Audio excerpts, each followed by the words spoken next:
What's up, guys? My name's Cody, and this is another UFC betting breakdown. This time for UFC 268, and we have two title fights: Kamara Usman rematching Colby Covington, and Rose Namajunas rematching Weili Zhang.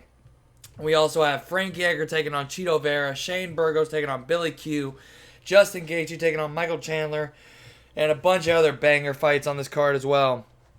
Make sure y'all leave a like on the video. Make sure you leave a comment. Let me know what bets you're making, which picks you agree with, what you disagree with. I like going back and forth with you, whether it's, you agree with me or you disagree with me. My Twitter's going to be in the caption, so hit me up on there. I love going back and forth with you guys on there as well. And I haven't been able to go live for the past couple fights on Twitch like I typically do. But this card, since it's later, I'm going to be able to do that. So come through on the stream, watch the fights with me. It's going to be fun. And yeah, with all that out of the way, just real quick, want to go over my bets from last week. I had Ulanbekov by decision. That cashed. I had Amir Khani by sub or decision. That was looking good until a flying knee broke that bet. But that was only half a unit, so we're okay. I had Ankalaev by decision, plus 210. That also cashed. I had Verna Jandiroba straight. That was looking good. Then she lost. No worries. That was one unit. And then I had Volkov by KO, which also did not cash. He did win.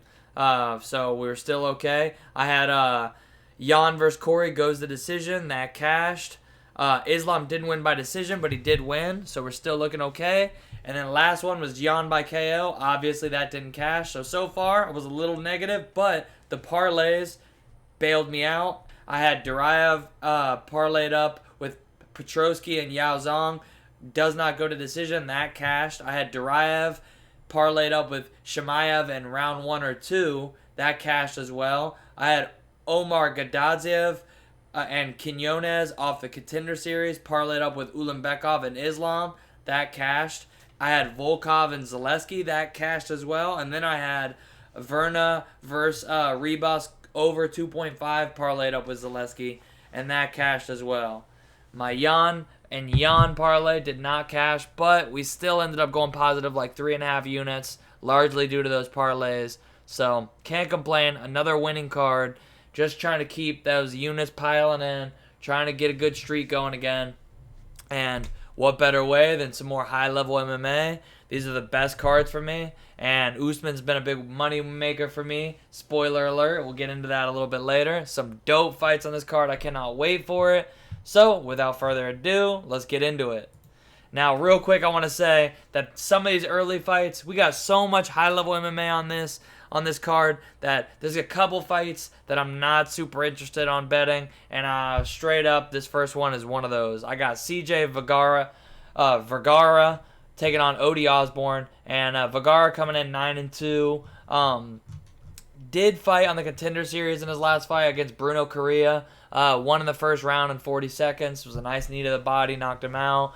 That was a good performance for sure. I went back, and that was the only time I had ever seen him fight live, so I went back and watched some of his Fury FC fights. And the kid's pretty legit. I mean, pretty good for sure. I mean, like a lot of these, he had a little stint on LFA, didn't really go his way, but obviously hasn't fought the toughest competition. His last opponent was probably the best guy he's fought. But at least at the time they fought. But we have seen like a lot of these Contender Series guys, man. They come in and they don't do so hot once they make it to the UFC. But Odie Osborne has been a little hit or miss himself. I mean, in his last performance against Cop, it was I thought he looked better than in his previous two fights. I mean, obviously he won in the first round against Jerome Rivera. But not counting that one, it's just, I thought he looked pretty good against Manel, but until he just ate that huge knee and got finished right at the end of the round. But it's pretty crazy when you go through his fights. Round 1 finish, round 1 finish, round 1 finish, round 1 finish, round 1 finish, round 1 finish, round 1 finish, round 1 finish. He hasn't got out of the first round since 2016, since 5 years ago. And in this fight, I really do feel like, Vergara,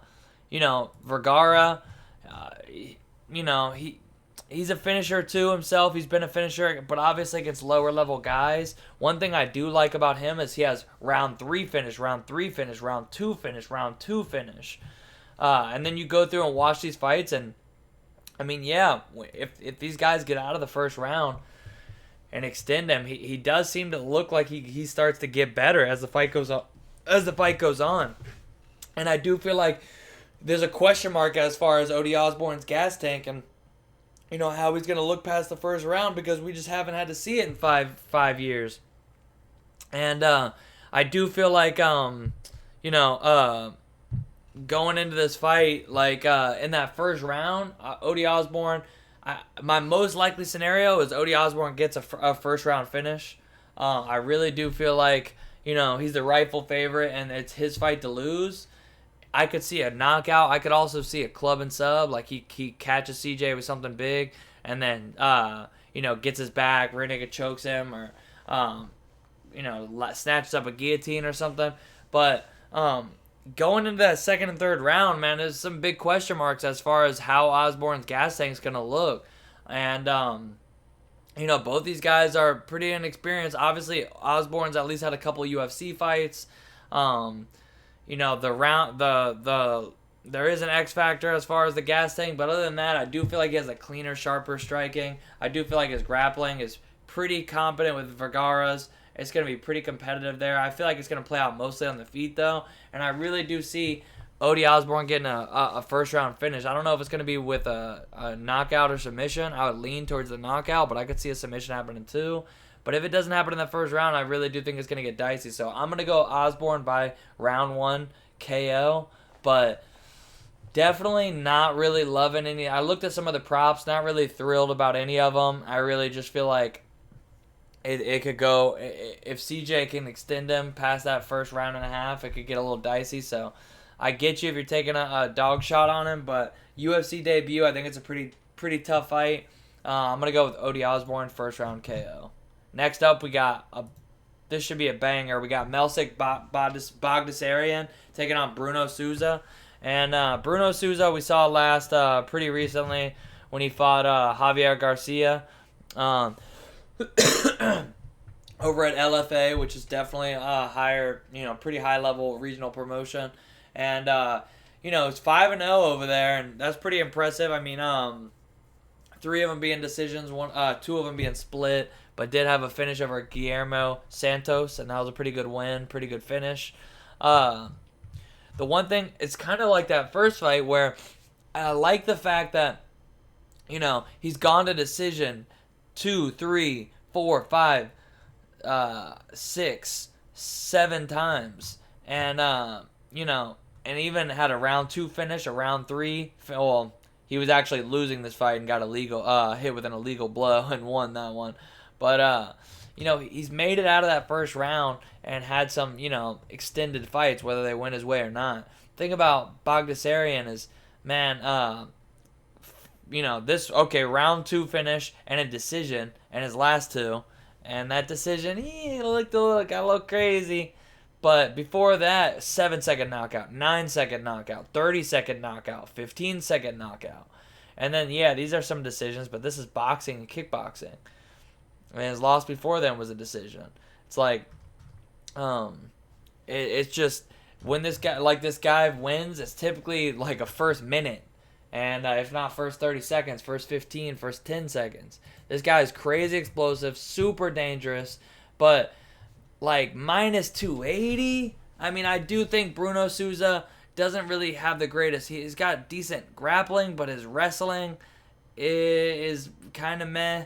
I don't know if he'll be able to take Melsik down. If he can just survive for a round, it could get dicey because I still have question marks as to how Melsik's going to be looking against a decent opponent later in the fight. And I mean, if he gets his way, it won't go that long. He'll knock Bruno's head off in that first 30 seconds.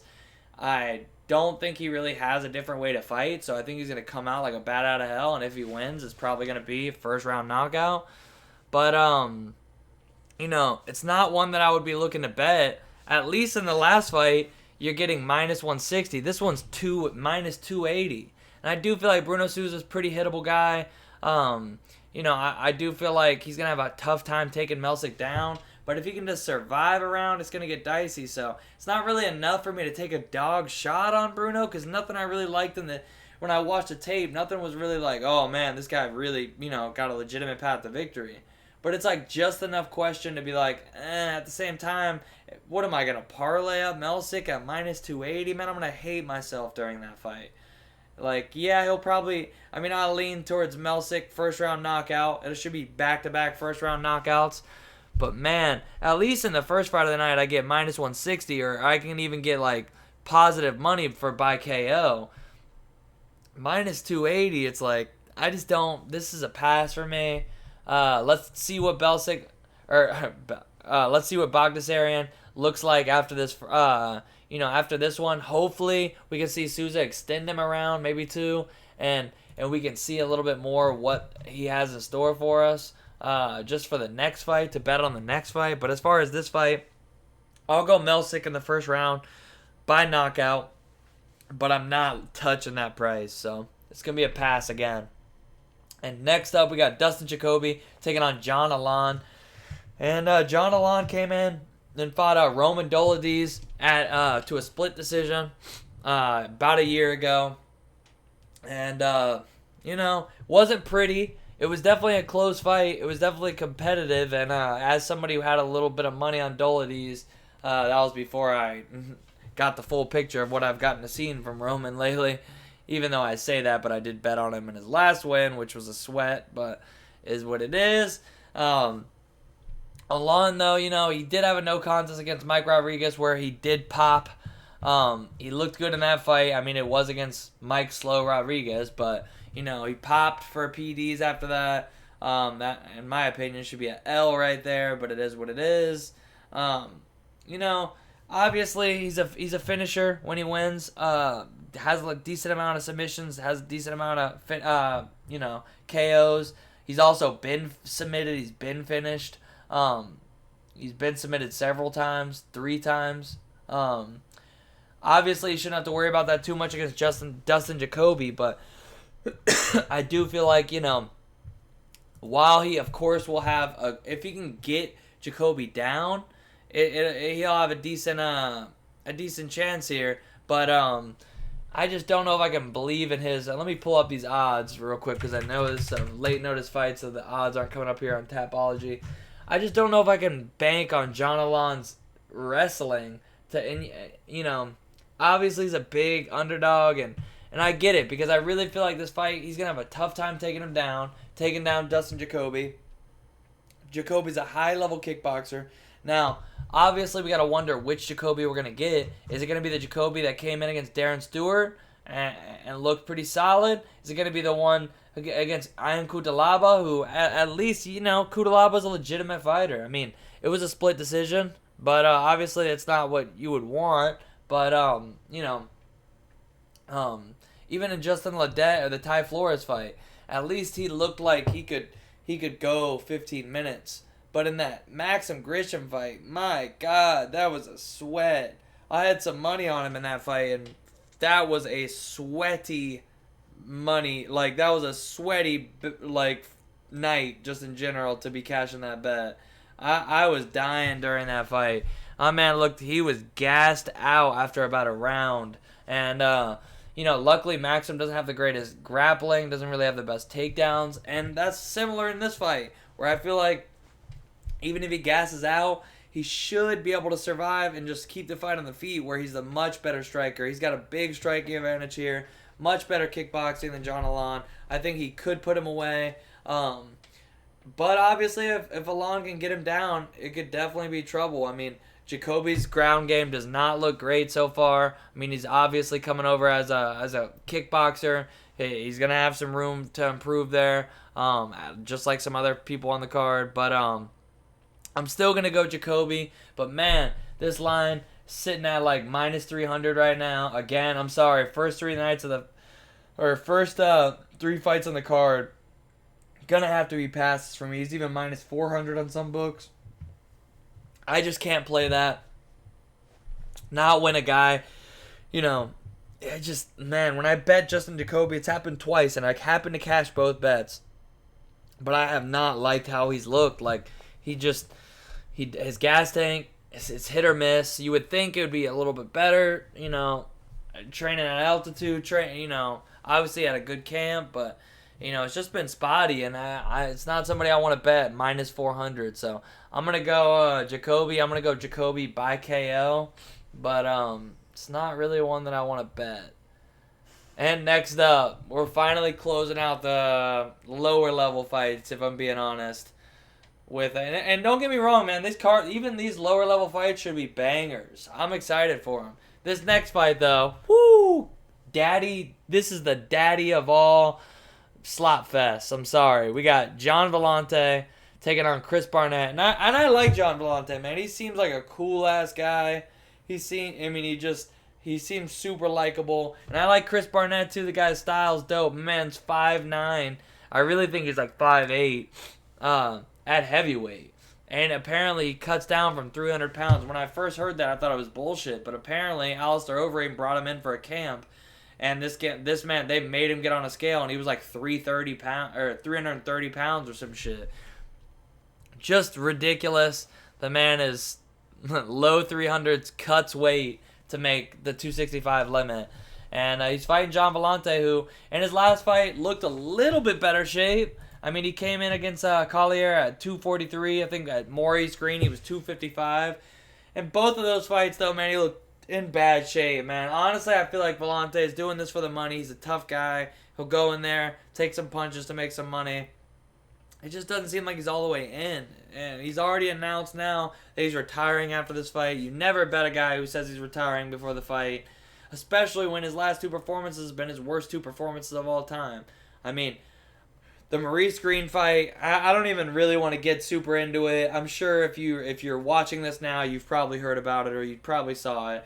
He actually knocked Maurice Green down. Maurice Green, a guy so hittable, so slow and plotty, and he knocked Maurice Green down. I actually like Maurice Green too. He's a super likable guy. I really don't like to talk down, I don't want to shit on the guy, but Maurice Green goes down to the mat to his back. And John Vellante gets on top, and Maurice Green locks up this choke, which is like a modified Ezekiel from I don't even know if it was full guard. I want to say it was like half guard. He Ezekieled him from half guard. I have to watch it again, but it was a bullshit choke. Hey, it worked. Maurice Green, to be fair, does have long arms. He probably surprised him a little bit with how tight he could put it on. But at the end of the day, man, that choke should not have been finished. It was finished because John Vellante was completely gassed, did not have the energy to defend the choke, to fight the hands, to work to a better position. A lot of people are saying he just gave up. I don't know if it was that. I'm sure he was getting choked. But, man, if the guy was in better shape, he would have been able to defend that choke. I don't know, man. It was not a good performance. And then against Collier, a guy who's really a middleweight himself, two middleweights that blew up to heavyweight because they're just I don't know, man, going through it, put on so much weight. Both of them put on 100 pounds of bad weight, and then just fighting at heavyweight is a very low level fight. Jay Collier wins the fight, and now he's taking on Chris Barnett, who, obviously a 5'9" heavyweight, obviously, you would think, okay, well, this guy is, definitely not a heavyweight himself. And no, he's not. But at the same time, well, I mean, as far as frame, no. But, I mean, the man is thick. And at least, while this guy just said he could walk around 330 pounds, the man does, fucking backflips and shit. This man's athletic as shit. He's one of them guys who's, you would think would never be able to do the type of shit he does. But I think it's because he has a Taekwondo background since being a kid. He's super, just flexible and athletic for, a big man. It's pretty insane, some of the shit he can do. And, I mean, in his last fight, he fought Ben Rothwell. Ben Rothwell's a fucking veteran. He's a big-ass motherfucker himself. And he's a high-level grappler as far as these big boys go. And, he put him in that Rothwell guillotine and finished him. And, I mean, that was a tough matchup, man. Another super big guy, much bigger frame. Rothwell's a giant. A true heavyweight. That was a really tough matchup. But in this fight, man, it's yeah, John Vellante probably has a grappling advantage, but I don't know if I can really trust Vellante to go out there and shoot takedowns. If he does that, he's going to get tired as hell. He's already in bad shape. I feel like Chris Barnett's going to throw more volume. He's got the overall, as much as this is kind of crazy to say, I feel like he's just got the better kickboxing, you know? Like, I really feel like Barnett should be the favorite here. Not by much, but, you know, a little minus 130, minus 140. And he's been a slight underdog. I think it's, like, kind of still, there's a lot of line movement right now, but I think it's about even play still, like this Tapology says. And, man, I'm going to go Chris Barnett, man. I'm going to go Chris Barnett by decision. But I don't know if you really want to play a prop on this. I would just play Chris straight because you never know where, like the Maurice Green fight, Vellante could just flop over and just not be able to do it no more. At least I know Chris Barnett. It seems like, man, you know, he had that one fight in the UFC. The last fight against Rothwell is a tough matchup. He loses, gets cut. You don't think he's going to be back, and now they're giving him this opportunity against probably like the, I mean, this, no disrespect, man, because both these guys I like a lot, but as far as heavyweight division, this might be like about as low level as it gets. And, you know, the loser of this fight, I mean, Vellante said he's retiring, but if Barnett loses this fight, man, he's probably not getting another shot in the UFC. 35 years old, 36 years old. At least Barnett, I know, wants to continue fighting, wants to, like, stay in the UFC. So I'm going to go Barnett. I think he's going to throw more volume, do a little more, work a little more, and win at least 2 of these rounds. So give me Barnett by decision, and let's move on to the bangers. All the rest of the fights on this card are lit. And starting off, we got Jordan Williams taking on Ian Gary. And, you know, in this fight, man, obviously Gary coming in, he's a real high prospect. From Ireland, only 23 years old, about to be 24. You know, it's, you know, he left, he wasn't training at SBG, but he was training with the same coaches. Not Kavanaugh really much, I don't think, but some of the other ones. And he's moved over to Sanford, which is a great move. Sanford is such a good gym, man. They obviously got Gaethje, Rose, and Usman, but they also just have so many guys, man. Sanford, I would honestly say Sanford MMA might be the hottest gym in the MMA scene right now. They just have so much momentum. They have so many top guys. So shout out to Gary doing what he needs to do. If he was training out of Ireland, I'd probably be, you know, really looking to fade him. But honestly, man, I looked through the fights. I was thinking, is there going to be an underdog shot this week? And honestly, I just don't see it. We saw Jordan Williams in his last fight, you know, really look bad against Mickey Gall. Real quick, I'll get it out the way because if you've been watching Jordan Williams since Contender Series, you've heard it a million times. This guy has diabetes. He's been forced to fight at middleweight most of his career because he didn't know how to cut weight. Him and his team didn't like him cutting weight for whatever reason. I guess it fucked with, I'm not an expert on diabetes, but I'm assuming, well, not assuming, they straight up said it.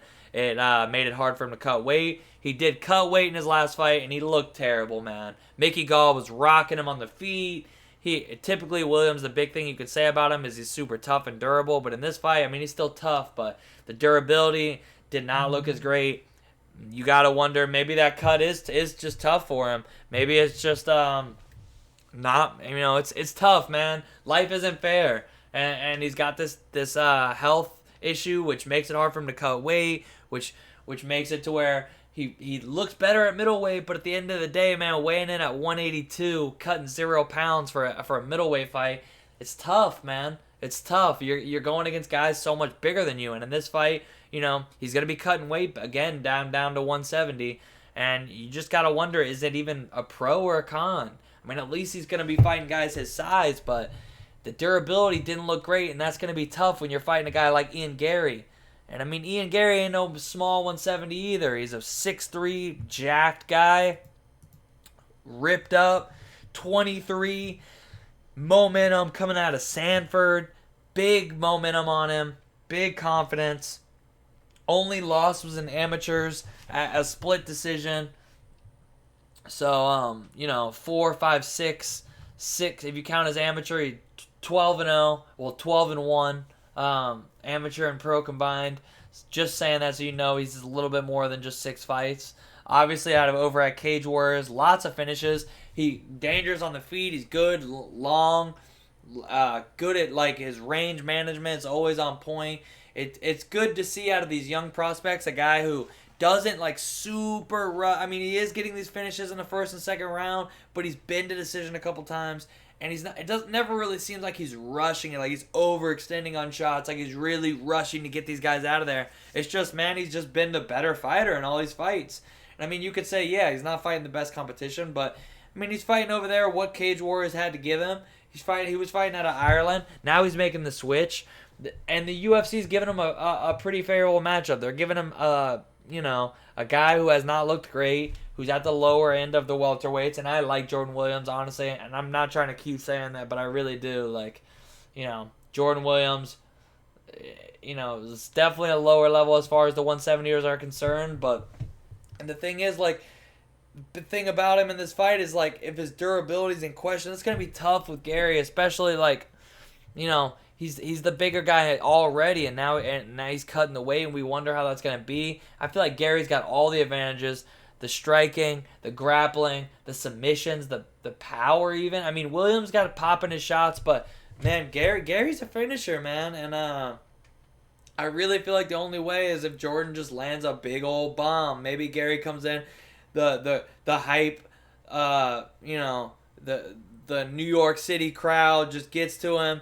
He gets a little crazy. He overextends, which we haven't really seen yet. But maybe this fight, maybe Madison Square Garden gets him acting a little different and he overextends. But other than that, it's his fight to lose, man. I mean, I really do think this is a pretty good prospect. I'm not ready to say, like, everybody's like, oh, is this going to be the next Conor McGregor? I'm not ready to say all that. But I am liking what I'm seeing. And I had only even seen, like, highlights of his until this week when I went back and watched all his recent fights so I could, see if maybe Jordan Williams had a shot. And honestly, after watching the fights, I really just feel like, man, this line is pretty justified. I just feel like he's better everywhere. I'm honestly surprised, considering he's a big prospect, that the line isn't even wider. Now, I mean, if it was over like 5-1, I might have to toss a little something on Jordan Williams by KO. But I just really feel like, man, this line is pretty justified. I feel like he could beat Jordan Williams. He could get on top of him, ground and pound him. He could just control him there, pretty solid. I don't think he'll do that, but he could. He can land some takedowns. I really feel like this fight's going to play out mostly on the feet. He's the slicker striker. He's going to land the more impactful shots and win. I would not play a prop in this. I could see him literally winning in all three ways. But I'm going to go Ian Gary by decision. I'm going to say that Jordan Williams' durability looks a little better in this fight, and Gary wins this by decision. But I could see, there's a reason why the KO line is kind of steamed. I definitely get why everybody thinks that he's going to knock him out, especially Williams' durability not looking as great lately. But I'm going to say that he's tough enough to survive the 3 rounds, and Gary gets a full 15 minutes in the UFC. So give me Ian Gary by decision, but I would not play a prop on that fight because I could see him finishing him could definitely happen. Next up, we got a fun fight. We got Edmund Shabazian taking on Nasruddin Imavov. And, man, Imavov's been a tough guy to pinpoint, man. I mean, we saw him coming to the UFC, and speaking of Jordan Williams, he fought Jordan Williams to a decision, and it was a decent fight. One thing about Imavov is, at least in the Ian Heinisch fight, we saw, like, he was able to kind of sustain that energy a little bit longer, especially against a tough guy like Ian Heinisch, where I'll admit, I thought Ian Heinisch was going to win that fight. I had a little money on Ian Heinisch, and Nasruddin surprised me, because in his fight before then, you could say maybe I was a little biased going into that Heinisch fight, because I had some money on Imavov by decision, and it was close, man. It was close. I thought Phil Hawes would gas. Imavov wouldn't be able to get him out of there, but he would win the rounds. And, man, I got to say, Imavov was kind of the one who gassed more. I mean, I still think people are like, oh, Hawes, man, we'll talk about him too later. But, his gas tank's fixed. I don't know about all that. But he was able to just hold Imavov up against the cage. And, he's a high-level wrestler. And he could sustain his energy longer when he's just doing what he does. I don't know if I'll say best. But, yeah, probably best. I mean, the guy likes to throw hands, too. But, wrestling's still his bread and butter. And, if he's just going to be able to hold you up against the cage, then it's going to be a little harder for him to gas out. So, it kind of went perfectly for Phil Hawes. in the sense of if he was going to be able to go 15 minutes. I think that was really the only way. And, he just kind of held Imavov up against the cage. And, Imavov got really tired. And, speaking of gas tanks, Edmund's gas tank hasn't looked great himself. I had Jack Hermanson bet in that last fight. And, it got a little dicey early on. But we saw that, you get into that second half of the fight. And Imavov Shabazian he slows down, man. In that first round, he's always dangerous. He can knock out a lot of guys in this division in that first round, even in that first 7 minutes. But so far, maybe he could work on this. He definitely can work on it. He's only, 23 years old. But it's just, his gas tank has not looked great yet. And, Hermanson was able to kind of just, take over as the fight went on. And I do feel like both these guys are pretty. I totally agree with this line where it's kind of been bouncing around. And I think it's even closer than it says right there now. I think Imavov's like a super slight favorite. They're both like minus money. And I agree because I really do feel like both these guys have so many question marks, man. It's been hit or miss. That first round is going to be crazy, and then it's going to be who's going to slow down, which one can sustain that energy a little bit longer. And so far, I've liked what I've seen a little bit more out of Imavov. I think the striking in that first round, Edmund's going to have an advantage. But, man, they call him Imavov the Russian sniper for a reason. If Shabazian gets a little overly aggressive, Imavov could definitely catch him. And I think Edmund does have a bit of a grappling advantage, but he could, in the sense of, I think he could a wrestling advantage. I think he could take Imavov down, but man, I don't know if he could do that without gassing out. And I really just, I don't know how I would like Shabazian going out there and really trying to switch it up too much until we see that gas tank fixed. Because if he goes out there and shoots a bunch of takedowns in that first round, then I'm really going to be thinking he's going to gas. So I really want to see. This is a fight where I'm tempted to throw a little something on Imavov, probably just straight. But I don't know. Playing props is tough because both these guys have a little bit of a gas tank issue. I could see Imavov.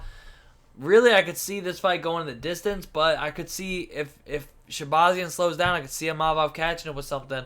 And in that first round, Edmund throws big power, so I could see him clipping Imavov with something. Overall, man, this is a close fight. The line is very accurate. I'm going to lean Imavov to take a decision over Edmund Shabazian. But this is a close fight, man, and it's so far a pass from me. Such a close fight, 50-50. And next up, speaking of Phil Hawes, we got Phil Hawes taking on Chris Curtis. These two almost fought a couple weeks ago when Phil Hawes was supposed to fight Deron Winn and Chris Curtis stepped up. But last minute, Phil Hawes declined and said, let's fight in a couple weeks. Or maybe he said, no, I don't want to fight this opponent. And the UFC said, okay, cool. We won't make you take the replacement fight, but we'll offer you this fight in fucking 3 weeks. And if you don't take it, later. So I don't know which way that went, but it went one of the two ways because now we got Phil Hawes versus Chris Curtis. And this is interesting, man. I was looking for some parlay pieces, and I'm trying to find who am I gonna parlay, and I could not bring myself to put Hawes in any of my parlays this week. He's a minus 350 favorite. I get it. He's got big power in his hands. He's got high level wrestling. His cardio's looked better. He's got some good momentum. He's coming off a fight where he got Chris Dawkins tired and won a decision. He got Imavov tired and won a decision. And that was his big hole, was that gas tank. So you would think I would feel better about betting him in this fight. But I really don't. Because the thing is, in this fight, Chris Curtis, yeah, I think Phil Hawes will take him down. I think at some point he lands a takedown. His wrestling's high level, and he's super explosive, super strong. I also got to say, Phil Hawes, the bigger man. Not just is he 2 inches taller with 2.5 inches of reach, and I say this at least once a card, so let me just throw it out there. Reach and height aren't an advantage unless you know how to use it. But Phil Hawes in this fight, I do feel like, I can help him out because he's gonna be wanting to wrestle, man. Maybe not so much with that reach. I mean, that he does have pretty long arms for a guy with as much muscle on him as he does. But it's like, you know, in this fight, I do feel like he's gonna be taking Chris Curtis down. He's a bigger guy. He's the natural middleweight, whereas Chris Curtis really should be fighting at 170. Obviously, he's got to be confident enough to take this fight. I mean, then again, he's probably going to do whatever gets him into the UFC. This man's an absolute savage. Watching some of his interviews, this man's like truly built different.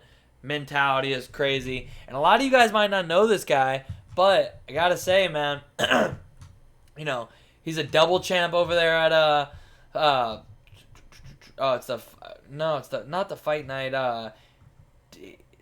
I don't think it's the XMMA. I'm trying to remember which promotion because he's got 2 belts over at middleweight and welterweight. And I watched him fight a couple times. And man, this guy, I mean, he's pretty legit. He was fighting at PFL, and at first, I didn't see these fights. I'll admit, I really don't watch PFL as much unless I'm doing tape for a UFC Bellator fight. Or lately, I've been getting into some PFL betting, but I don't watch a ton of PFL fights. Even though I like people switching up and doing something different. But in this fight, man, you know, he lost to Karamov. God, I always butcher that. And then after the fight, he gets to the back, and they're like, "Hey, man, you want to go fight again tonight?" And he goes and fights Ray Cooper. And, you know, was that smart? You know, probably not. But it just shows this guy's mentality. Like, imagine you get a fight, you just lost, you got eliminated, you're in the back, and now they're like, "Hey, man, you want to fight again?"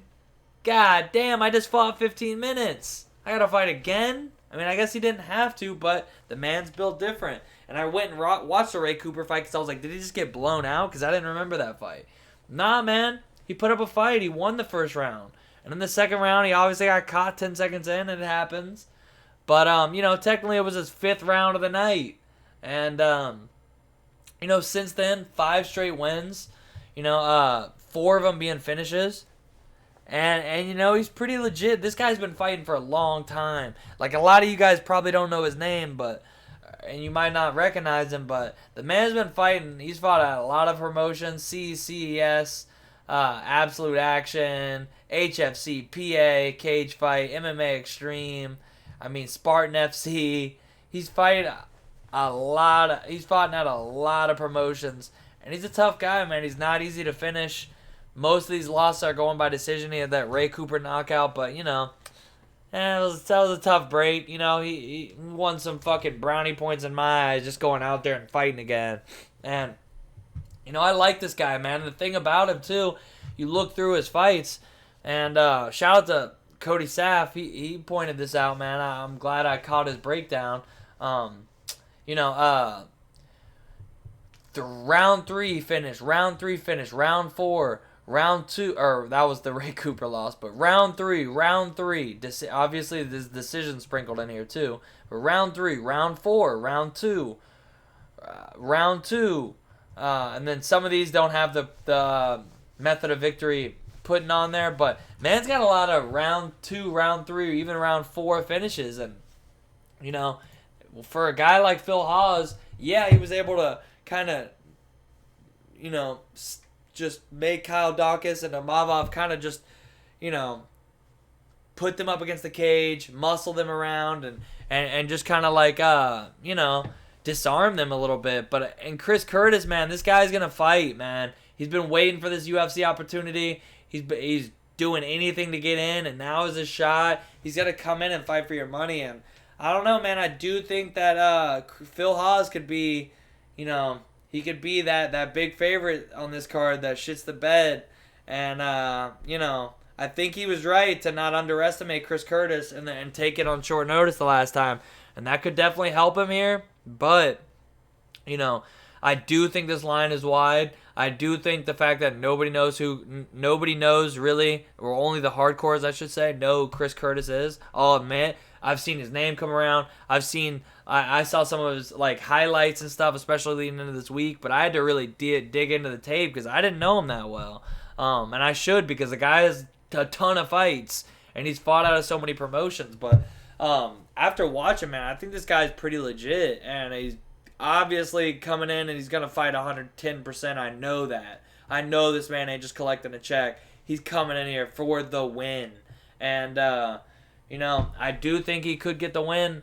Overall, as a pick, I'm going to, hate to be this guy, but I'm still going to take Hawes. I'll take Hawes by decision, win 3 decisions in a row, which is pretty crazy to say. I don't think he'll finish Chris Curtis. But I am not betting this. I will not be parlaying him. Even in my little Hail Mary parlay, I will not be putting Phil Hawes in there. This is a complete pass. I think this line should be way different. I think it should be like minus 200 Phil Hawes. And yeah, man, I'm going to take Phil Hawes by decision, but I think all the value's on Chris Curtis, and I see some people taking some round 3 props on Chris Curtis. I think, I don't typically play bets like that, but I'm tempted because the line's pretty crazy. Chris Curtis, 3rd round. Chris Curtis, TKO. It's kind of juicy, but right now it's a pass.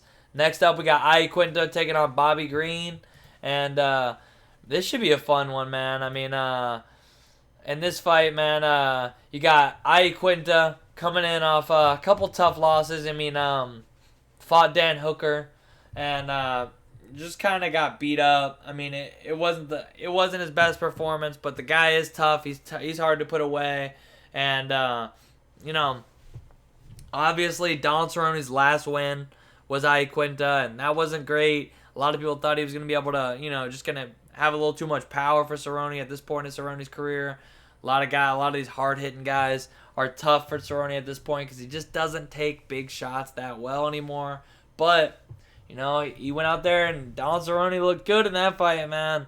He was just a step ahead, just a higher-level striker. And Iaquinta's got that wrestle boxer style, but he's obviously with Matt Serra and Ray Longo, so he's obviously got a high-level jiu-jitsu.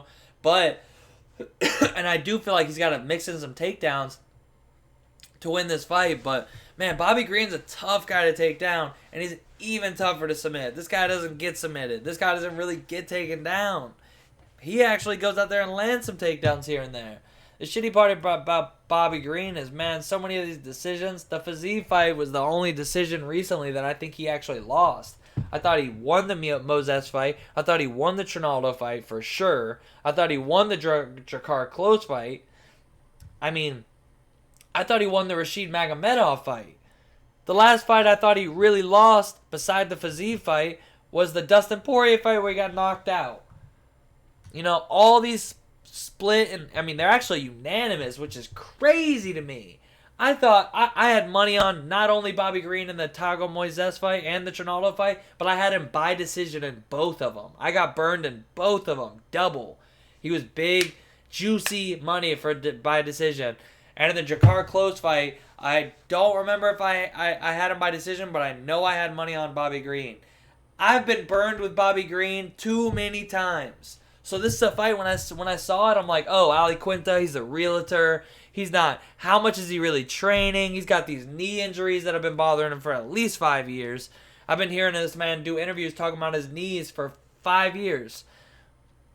The knee, the long layoff, the inactivity in general, the reality, the talking about how much he doesn't even really want to do it anymore. He hates fighting, and it makes me want to take Bobby Green. Especially, it's like, but this fight's going to probably play on the feet. Bobby Green's just a better striker, the better boxer. Yeah, Iaquinta has a tough right hand, or hard right hand. He has a good chin. But Bobby Green's just the much better boxer, the much better striker. His takedown defense on point. His submission defense on point. But man, Bobby Green makes every fight a close decision. Every time.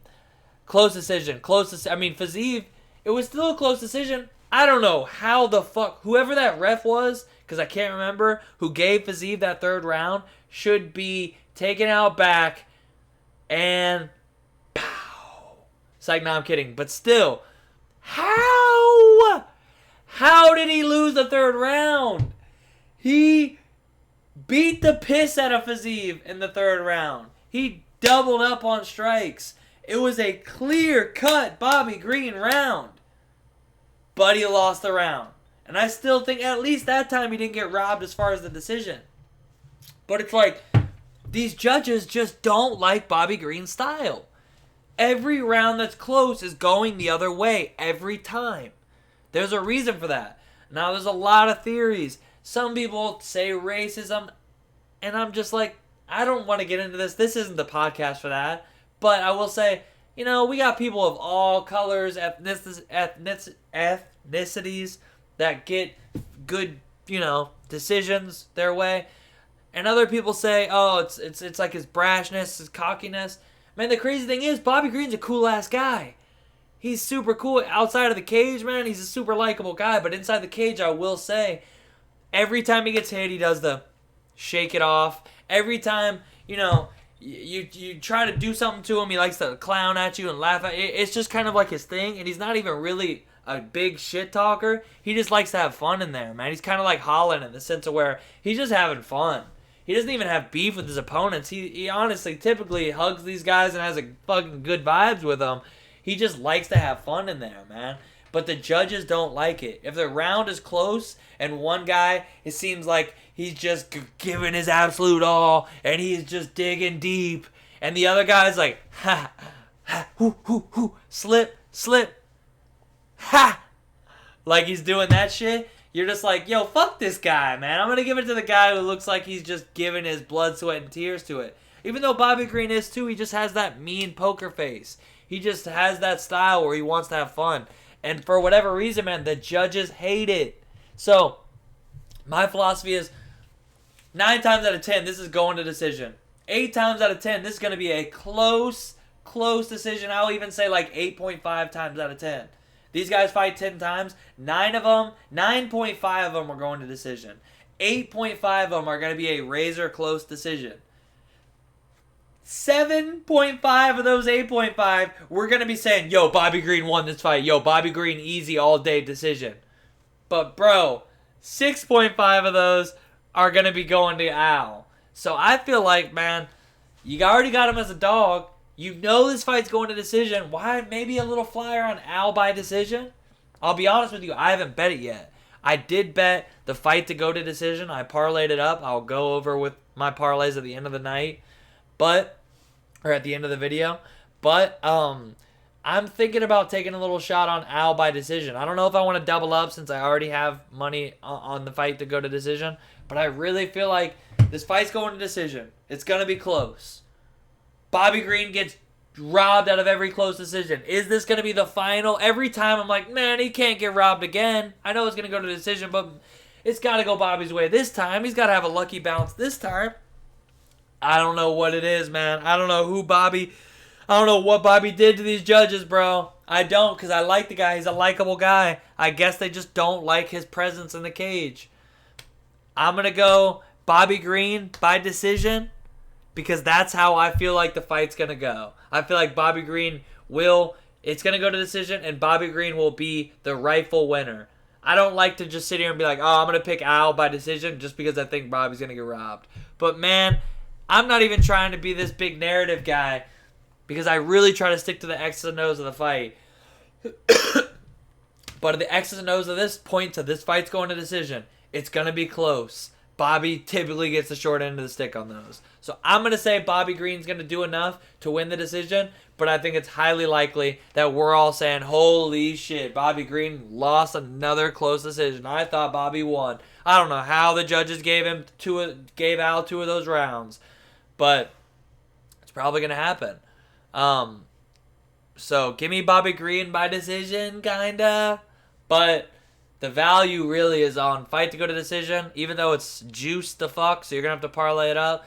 But if you want to get better odds, you go Al by decision, honestly, because, I mean, at this point, would we be surprised? Even if Bobby goes in there and outlands him every round, I mean, you might, if you see the fight about to go to decision right before, or in the third round, you might just want to refresh, and just wait for that live line.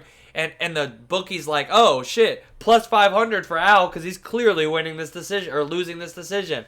You might just want to steam that shit because at this point, Will you be surprised if Bobby gets robbed again? He gets robbed every decision. He is the king of losing decisions that he won. So, give me Bobby Green by decision to be the rightful winner, but a high likely chance of Al to win this robbery decision. So, little bit of a weird one, but let's move on to the next one. Because next up, we got a weird, another, I won't say weird, but interesting fight. We got Alex Pereira taking on Andres Michailidis. And I knew I was going to butcher that. Like, no matter how many times I know it before the video, once the video starts, I'm just going to butcher it. It is what it is. Sorry, brother. And Alex Pereira, we all know it. He's the guy who knocked out Israel Adesanya, beat him twice, knocked him out the second time. You've probably seen the GIF if you're a hardcore MMA fan. And so far in MMA, he's 3-1. One loss was his debut. He got rear naked choked. The takedown defense, as you would probably expect, looks spotty. I'm sure he's getting better. I'm sure he's working on that. He'd have to be dumb to not be working on his takedown defense. At this point, he's 34. Is he ever going to be a jiu-jitsu whiz? Is he ever going to be a grappler? No, he's a kickboxer. But you need takedown defense to combine up with that striking. Otherwise, you ain't ever going to win in fights in the UFC. The UFC, though, is doing him a solid. They're giving him a guy who wants to brawl. Andres here. Yeah, he's going to have a grappling advantage here. If he gets on top of Pereira, it's going to be bad. He could definitely get to his back, choke him out. But overall, man, Andres likes to strike. He won his last fight. KB Buller looked a little weird, a little gun-shy in that fight. You know, he's coming off some tough fights. I feel like he kind of was a little gun-shy in that one. And Andres was able to just do enough. But typically, man, this dude just likes to brawl. All 4 of his losses are by knockout. Pereira, a big knockout puncher. Andres, not one to shoot a lot of takedowns. Pereira's a big guy, 6'4", 80-inch reach. That's pretty damn big for middleweight. On the feet, I feel like it's Alex all day. You gotta think that Andres and his camp have a game plan to take this guy down. But like when you haven't really seen it, it's tough to really bet Andres as an underdog to go do some shit that he never does. So I'm going to take Alex Pereira. I'm going to take him by knockout. I think the UFC has handpicked Andres Michailidis here to go in there and get knocked out by Alex Pereira. Build that highlight reel for Pereira. If he gets even like 3, okay, I won't say 3, including this one, if he were to get like 4 wins in the UFC, man, they're going to give him a title shot. They want to make that fight so bad. Oh my God, they are dying to make this fight against him and Israel Adesanya. There's not a lot of heat at middleweight. Israel's kind of cleaned the division out.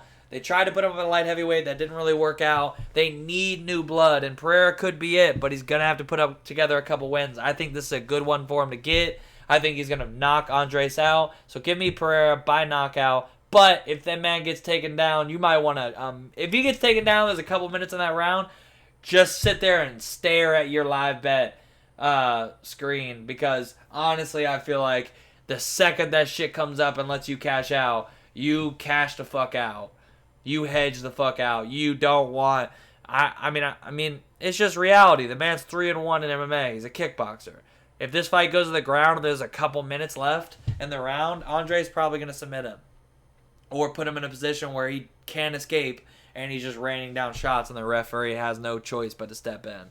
I wouldn't be surprised if they let Alex take some extra ground and pound before stopping it, though, because they really want to build this guy. But let's see if he can get it done. Next up, the opener of the main card. This was supposed to be before the title fights, the first one before it, but now it's going to be the first fight of the main card, so Trevor Whitman can have a bit of a break between it so he can get ready for his title fights. We got Justin Gaethje taking on Michael Chandler, and, I mean, this is the people's main event all day. I mean, obviously the main event is sick. I cannot wait for it, but, man, this fight, I don't understand how it could possibly be boring. You got the highlight Justin Gaethje taking on Michael Iron Chandler, and, I mean, what can you say, man? Gaethje coming off that title loss, obviously, but it's a completely different fight. This was about a year ago to Khabib. He went a little MIA. He is training at one of my favorite gyms to bet and just in general, Elevation Fight Team. You know his cardio is going to be on point. You know he's going to be in great shape. But you obviously know Chandler's going to be in great shape. The man takes his strength and conditioning very seriously, if you know what I mean. And, hey, at the end of the day, UFC, you got USADA, and the man's taking, he's passing the test, and it is what it is. I know everybody's got their accusations, but it is what it is.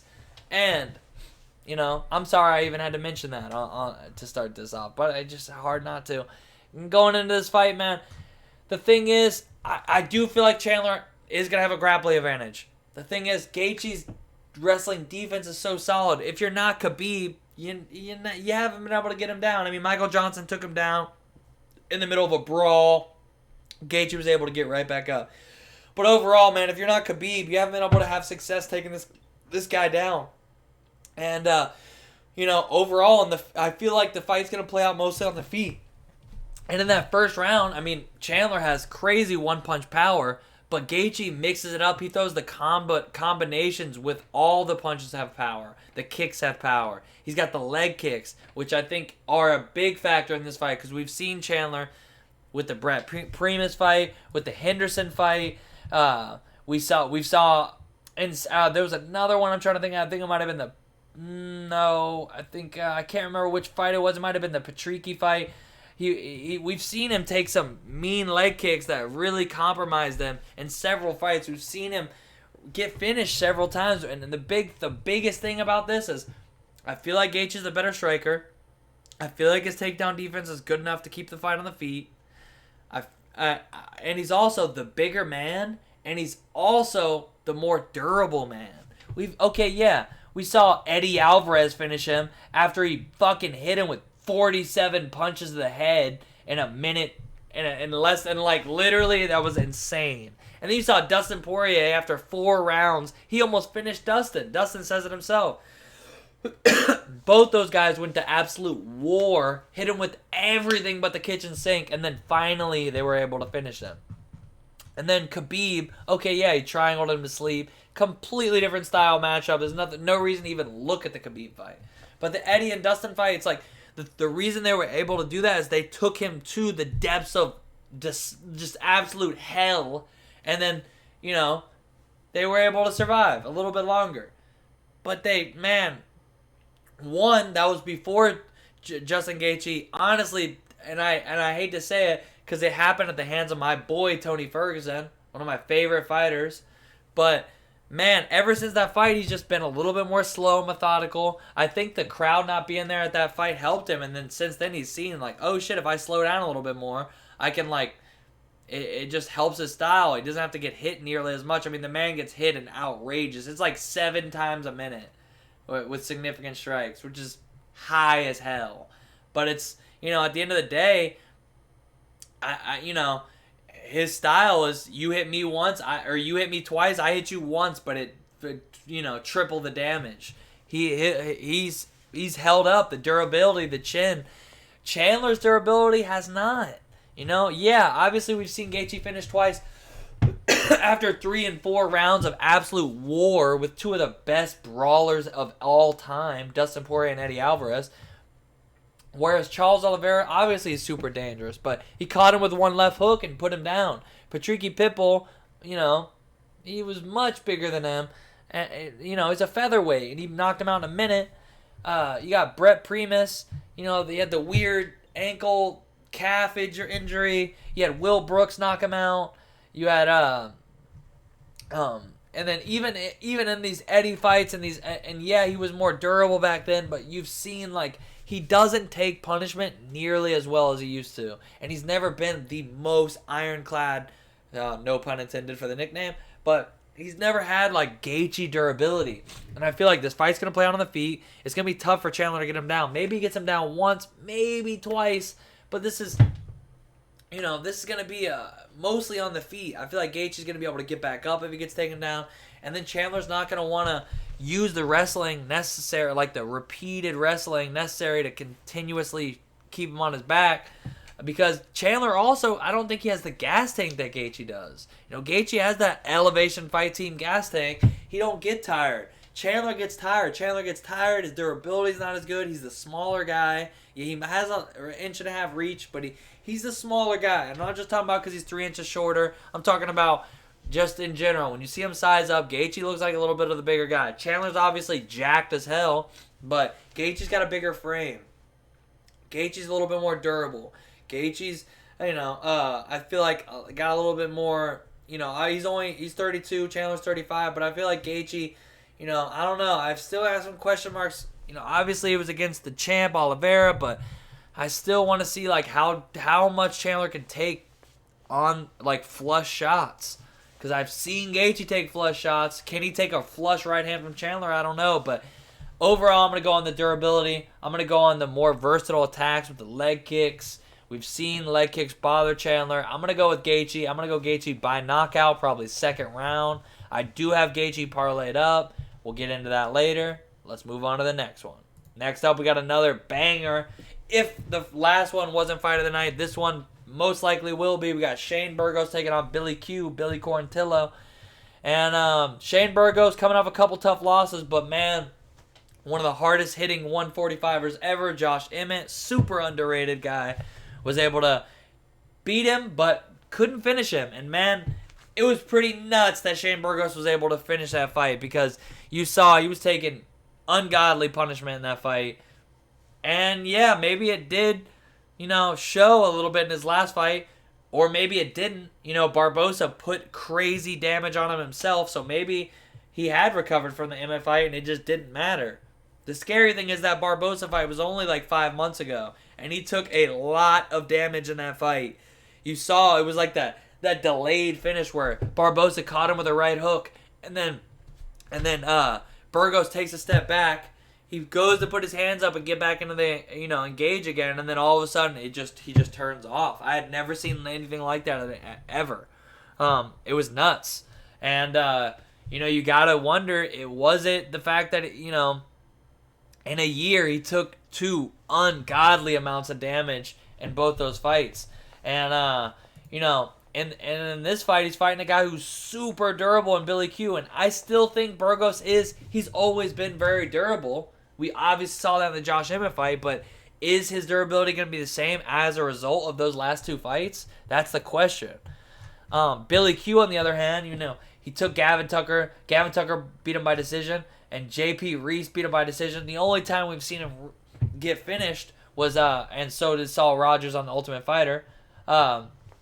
Michelle Quinones got him with a head kick.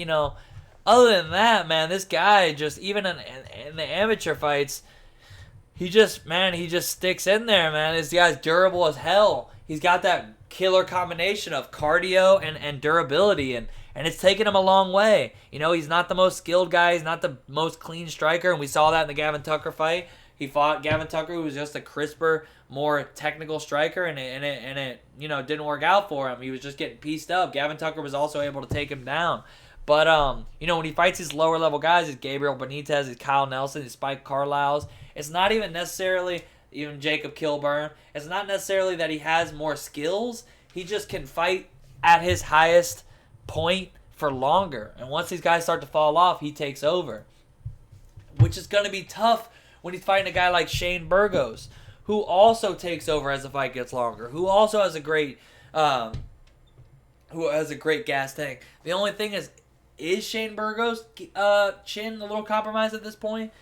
Well, if it is, Billy Q's not really a one-hit, he's not really a one-hit finisher. He's not really a big power guy. So maybe his chin is a little compromised, but if it is, the gas tank should be able to stay on par with Billy. I love Billy, man. I always bet this guy. This guy's made me a lot of money. It didn't work out for me in the Gavin Tucker fight, but that was the only time the guy ever lost me any money.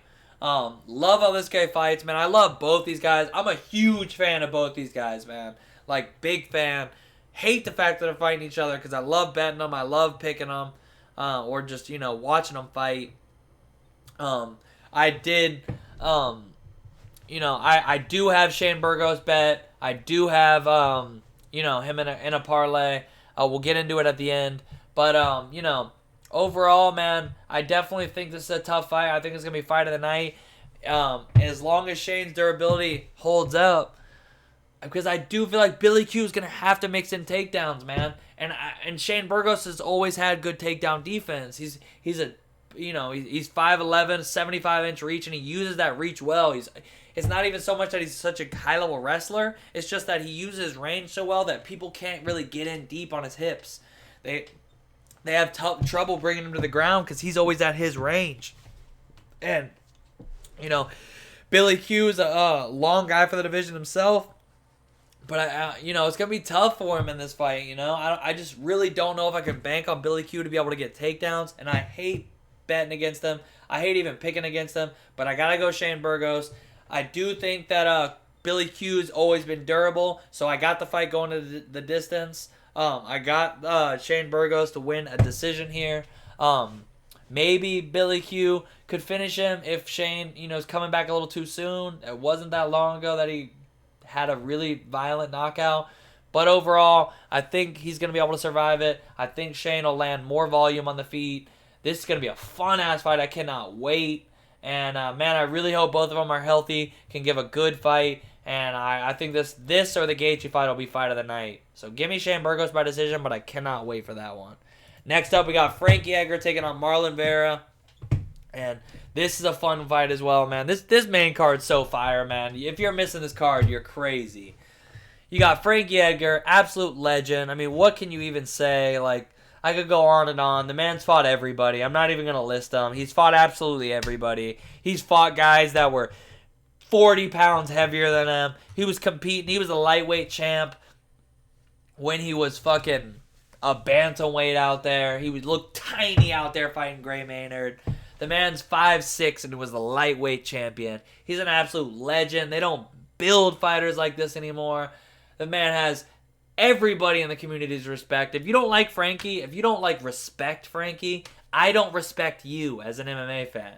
There's something wrong.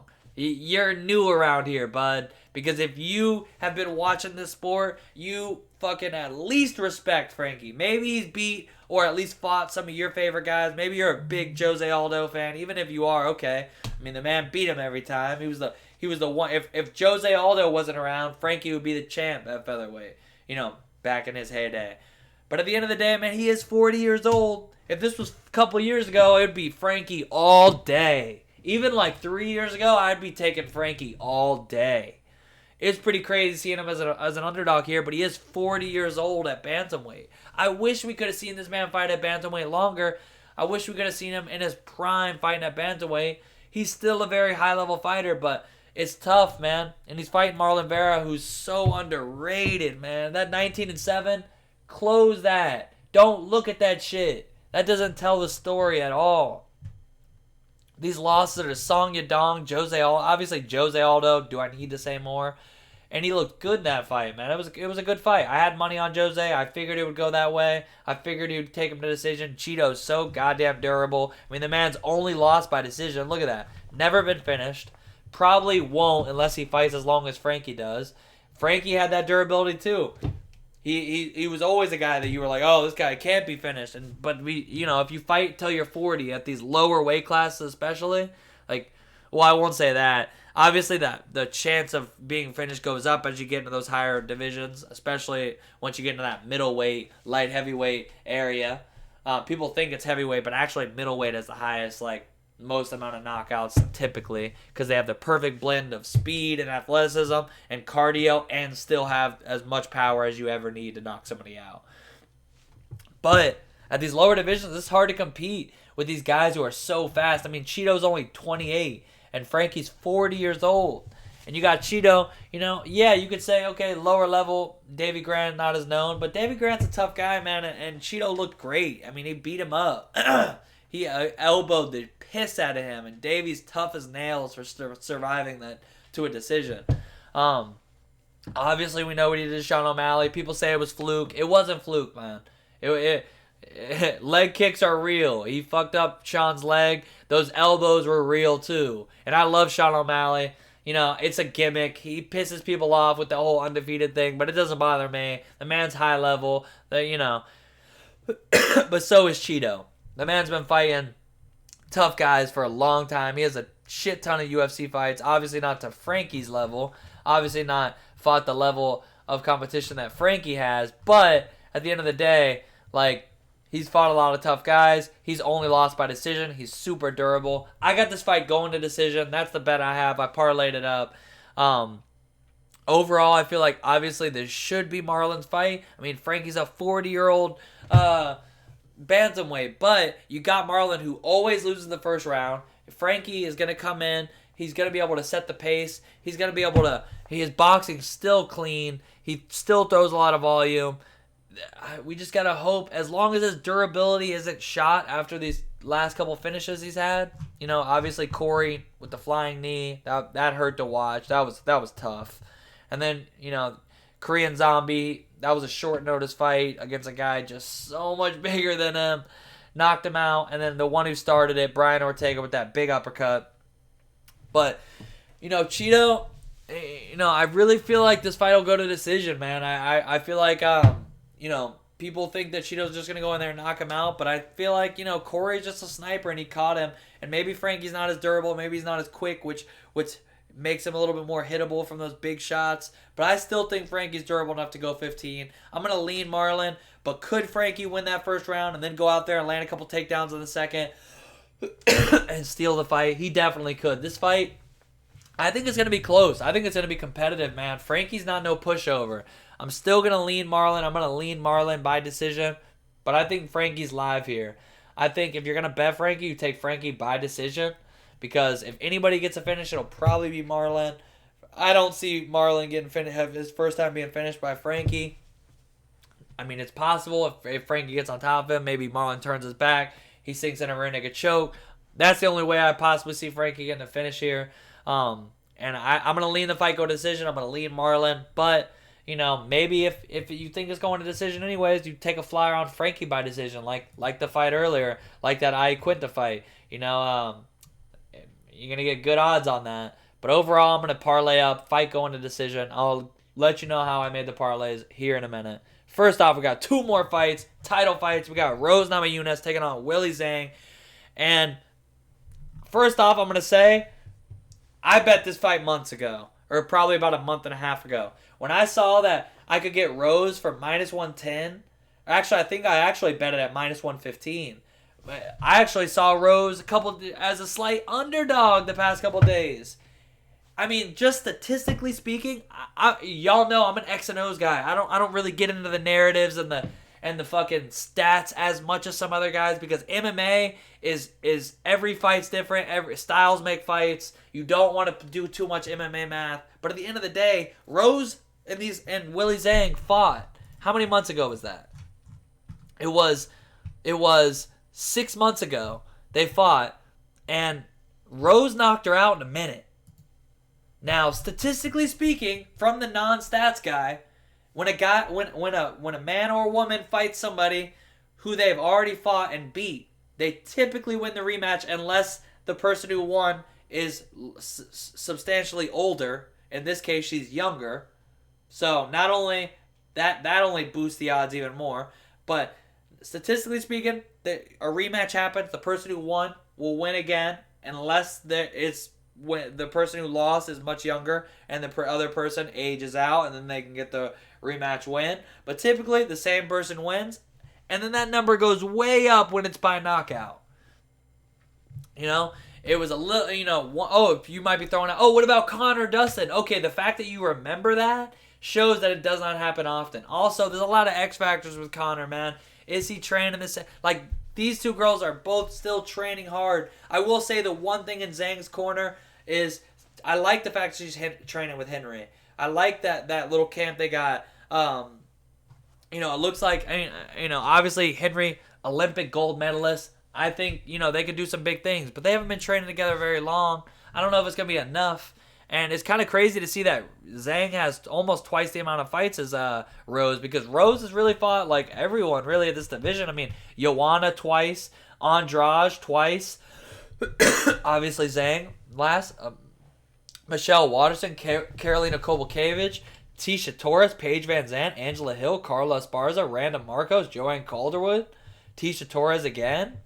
those are hard fights when she's fought everybody. And Zhang, hasn't fought the names as well. She did get that win over Danielle Taylor. It was decent.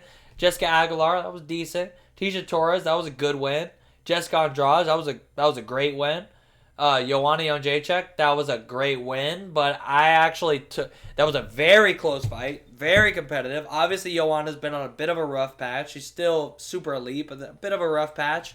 I actually thought Joanna edged that. I do think that the forehead of Joanna did not help her win the decision. At the end of the day, the judges are humans. They see that shit. If it's a close round, they're going to edge the one that looks less beat up a lot of times.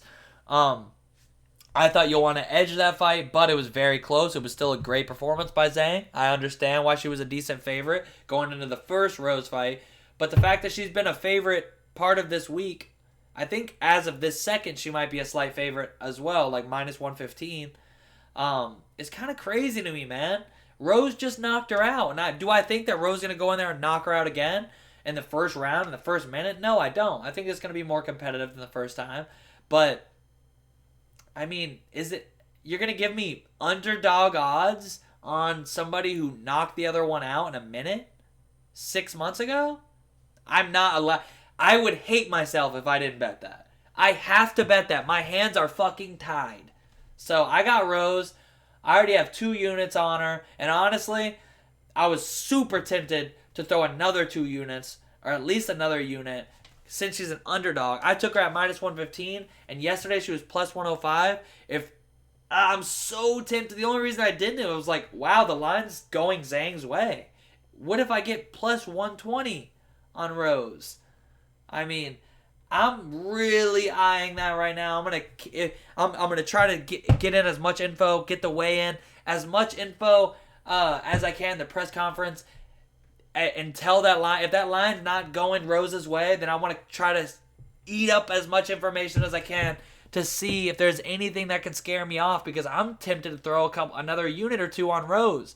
I really feel like she should be a minus 150 favorite or so around here, around there. I'm going to go Rose. I'm going to go Rose by decision this time. I think Zhang's a tough girl. I think she got caught by a big kick the last time. But I do think Rose, maybe Zhang could go in there with some takedowns. Obviously, the Henry angle helps. But is she really going to change her whole game plan that early? No. I mean, she has landed some takedowns in the past. Rose has had not the greatest takedown defense. But, I don't know if I would rely on that from Zhang. It's 5 rounds.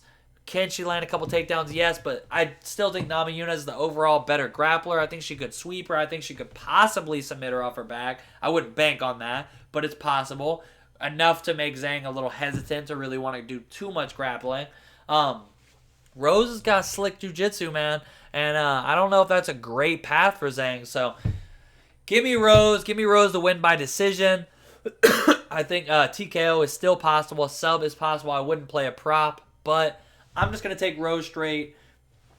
I got some money on her already, and I might be throwing down some more. So give me Rose by decision, and let's move on to the main event, which I cannot wait for. Kamara Usman taking on Colby Covington, their rematch. And that first fight, man, was sick. I mean, we could go back into the deep past, but, let's start there. The first fight, one judge had it 3-1 Colby, one judge had it 3-1 Usman, and the other judge had it 2-2 going into the 5th round.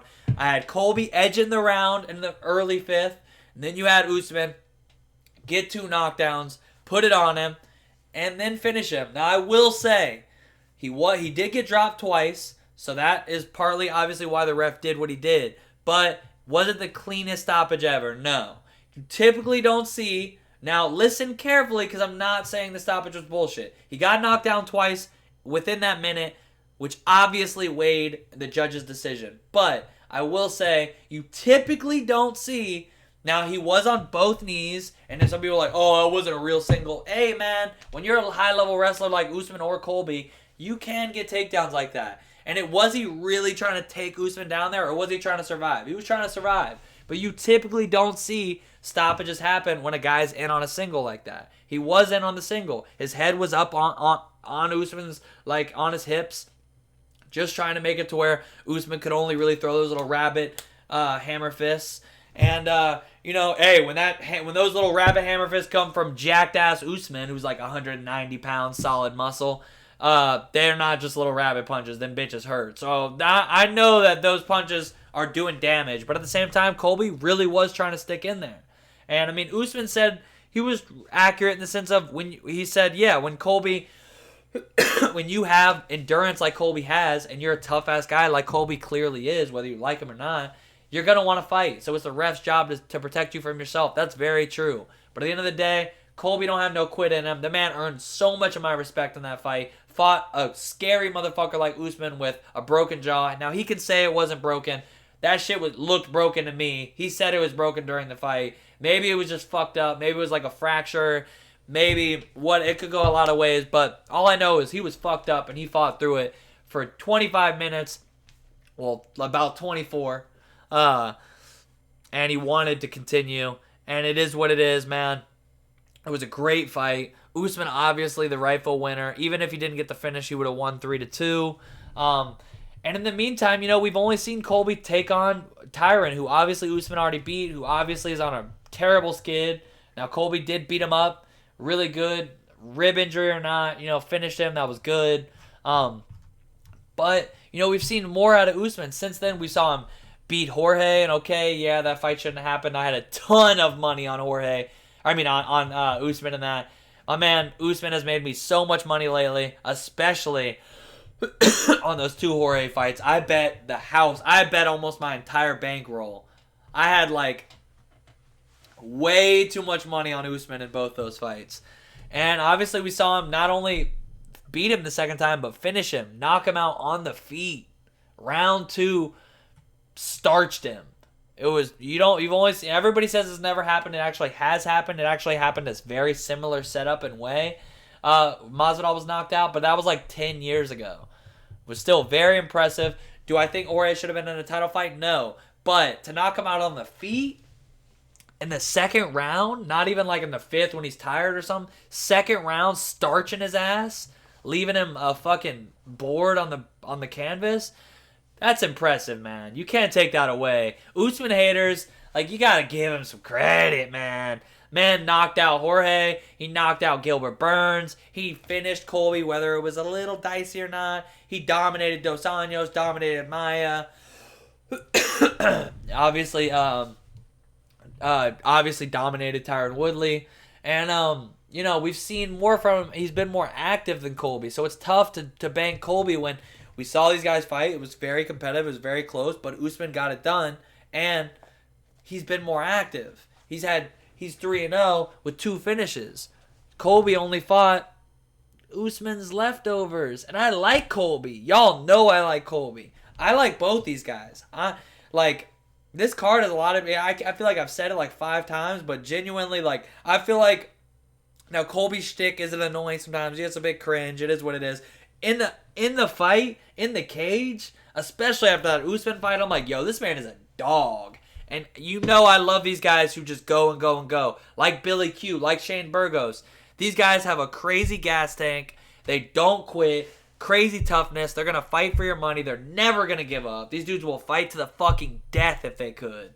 And, I just feel like overall we've seen more improvements from Usman. We've seen the striking get better. We've seen his jab get to elite level. We've seen Trevor Whitman has put some serious, improvements into his game. We've seen Usman, his power. He's always had power, but now his strike is more crisp. His jab to set up the big power is much more crisp. And maybe we see Colby go out here and try to wrestle him, but Usman's got high-level wrestling too. I feel like their wrestling kind of cancels out. That's why in the first fight, everybody's like, oh, they just wanted to brawl. No, they just respected each other's wrestling so much that they thought, I don't want to waste any energy. Because firsthand, I know, and you will know if you're a hardcore MMA fan, as somebody who trains, the most tiring part of a fight is the offensive wrestling. Shooting takedowns is so tiring, man. So both these guys in the first fight were like, yo, this guy can wrestle. I'm not going to waste any energy trying to take him down. If he tries to take me down, I can sap some of his energy stuff in it. I'm not going to shoot any takedowns. I'm just going to strike with this guy. I feel like I can beat him on the feet. That's my best path. So that was what they did. It wasn't, oh, I wanted to knock him out, I wanted to prove a point. No, it was, I wasn't super confident I could take him down, and I didn't want to waste my energy. In this fight, man, I feel like it's going to play out mostly on the feet again. And I've just seen more improvements out of Usman. I know Covington with that volume, with that pace, he can break guys, but I haven't seen Usman break yet. I haven't seen Colby break, but I've seen Usman be able to finish him. I've seen that the striking's really close, but Usman has a little bit more power, well, a decent amount more power. If anybody gets a finish, I feel like it'll be Usman. But I do feel like this fight, maybe Usman gets a third round, fourth or fifth round finish. Other than that, or really not even third, I don't see that happening. Maybe a fourth or fifth like last time. But overall, I think I'm going to take Usman by decision. I'm not going to bet a prop. I do have the fight. I have some of the overs in the fight, and then I have Usman straight into some parlays. Speaking of that, let me get into the bets. But I am going to take Usman as far as a pick. It is a close fight, man. I could see it going, I could see Colby edging a decision. It was super close and competitive. But, man, it's just tough when we've just seen more out of Usman. We've seen him go 3-0 with 2 finishes. And we've seen, we've just only seen Colby the one time. And maybe, he has made improvements. We just haven't got to see it. And I've gotten to see Usman's improvements. So I'm going to take Usman. I'm going to take him by decision. A late finish could be there. So I'm not going to bet by decision. I'm just going to bet the overs. So let's get into all my bets. I have my first bet. I have Shane Burgos parlayed up with Justin Gaethje. And I got plus 123 on that. So that's a pretty good odds, I feel like. 2 guys that I do feel like should get it done. Next up, I got Kamara Usman versus Colby Covington. Completes 2 rounds. I got that at minus 250, guys. They're really thinking that, minus 250 for this fight to go 2 rounds, I feel like it's good money, bro. So I parlayed that up with Justin Gaethje as well. I got plus 104 on that. I really like those odds, man. I really feel like this fight's going to go into the later rounds. I don't think Usman's going to just knock him out in the first round or 2. So give me that. Fight to complete 2 rounds. Parlayed up with Gaethje. That's 2 bets, obviously, riding on Gaethje. Next up, we got Shane Burgos versus Billy Q goes the distance. Parlayed up with Usman versus Colby goes 1 round. That's plus 107. Plus 107 for Burgos, Billy Q to go the distance, which I feel like maybe Burgos, if his chin's not great, maybe Billy, but Billy's not a huge power puncher. So Billy's got the durability. Burgos typically has durability, but, maybe it's an X factor there, but Billy doesn't have a ton of power. Burgos has some power, but Billy's durability is on point. Only been finished once, and it was a flush head kick. So I got that. Shane Burgos versus Billy Q going the distance, parlayed up with Usman Colby, goes 1 round. Completes 1 round, minus 600. I don't typically bet on shit like that, but I do not see that fight getting completed in the first round. And Burgos versus Billy Q, go the distance, was minus 130. I wanted to get some plus money on that, so plus 107, combining those 2, and I think that's a great bet. And then I got another over action. I got Bobby Green versus Iaquinta, goes the distance. Pretty crazy number, minus 300, but I really don't see that fight getting finished on either side.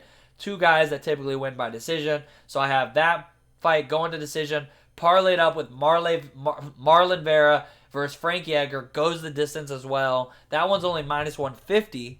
So together, that gives me plus 123. I really like those odds. And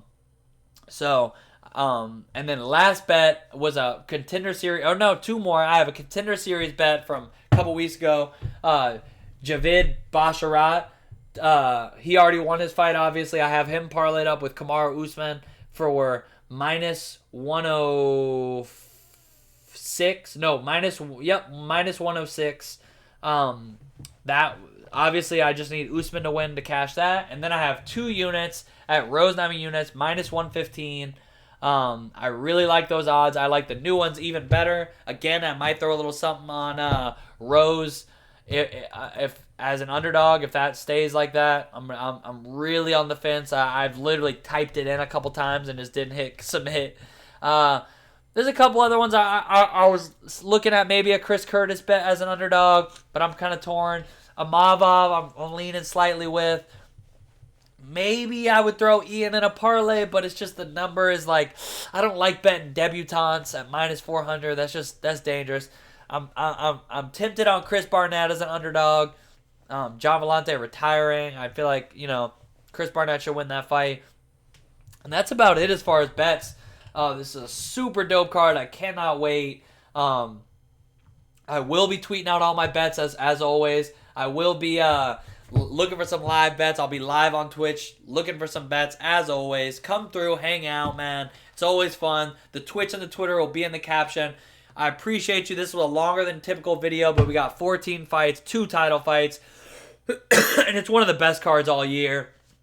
So I went a little longer than I planned. I'm sorry I'm a little late in the day. I meant to say this at the top of the video, but my car broke down today. I had to push my car for like an hour and a half. It was a nightmare. Like, I've never had problems with my car. It was, I don't know, got unlucky. Had some shit going on today. It was a crazy day. I really wanted to post this early in the day, but I just got super behind because of that.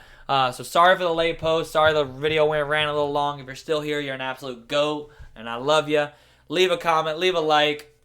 Hit me up on any of my socials. I love talking MMA all day. This is what I do, man. I train by day, and I stream by night, and I make videos. I stream and make videos at night. This is like what I do, man. If I'm not on here streaming, making an MMA-related video, then I'm watching an MMA podcast. I'm watching some old fights. Obviously, I watch every fight card, and I try to do it on Twitch. Some of these early cards I haven't been able to because I train early on Saturdays, but this is a late one. I will be live. Come through, hang out, can't wait, and make some money, have fun, and peace.